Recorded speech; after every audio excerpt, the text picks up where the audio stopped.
आज मुंबईमध्ये कर कर कर कर मुंबईकरांच्या मागे हा कर लागलाच असतो. ह्याच अदानी ग्रुपसाठी अध्यक्ष महोदय जिथे देवनार डम्पिंग ग्राउंड मोकळं केलं, माझ्याकडे ती नोटीस आहे, कुठेतरी आहे, बीएमसीचं पत्र आहे माझ्याकडे. बीएमसीने पत्र दिलं होतं नगरविकास खात्याला. बीएमसीने पत्र दिलं होतं की हे डम्पिंग ग्राउंड आम्हाला महत्वाचं आहे अध्यक्ष महोदय, आम्ही हे डम्पिंग ग्राउंड देऊ शकत नाही, कचरा रोज तिथे जातो. गोराईमध्ये आमचं सरकार असताना आम्ही जागतिक पातळीवर आशिया खंडातलं सर्वात मोठं गार्डन केलं होतं डम्पिंग ग्राउंडचं कन्वर्ट करून.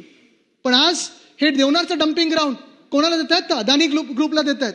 बरं, दिलं तर दिलं, त्यांनी ढापलं तर ढापलंच अदानी ग्रुपनी. पुढे काय, तर नगरविकास खात्याकडून आता नोट आली आहे बीएमसीला की आता हे तुम्ही स्वच्छ करून द्यायचंय. मालकी कोणाची? अदानीची. काम कोणाचं? अदानीचं. स्वच्छता कोणासाठी करायची? अदानीसाठी करायची. करणार कोण? मुंबई महानगरपालिका. आमचं जर हक्कच नसेल, आमचा अधिकार नसेल, आमचं काही तिथे देणं घेणं नसेल आता, तर मग का आम्ही तिथे पैसे वापरायचे? मुंबई महानगरपालिकेने पैसे वापरायचे. बरं, पैसे नाहीत कारण 2,500-3,000 कोटीचं टेंडर आहे. मला असं कळतंय की हे टेंडर देखील अदानी समूहालाच दिलं जाणार आहे, त्यांच्या एका कंपनीला देणं जाणार आहे. आणि जर हे टेंडर त्यांना दिलं जाणार असेल तर मुंबई महानगरपालिकेकडे आता पैसे नाही आहेत.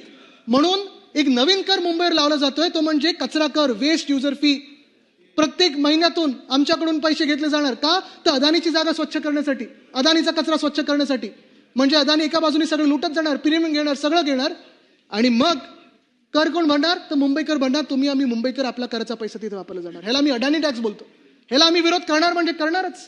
पण हे सगळं होत असताना मला वाटतं कुठे ना कुठेतरी सरकारने मुंबईकरांना एक आनंदाची बातमी देणं गरजेचं आहे.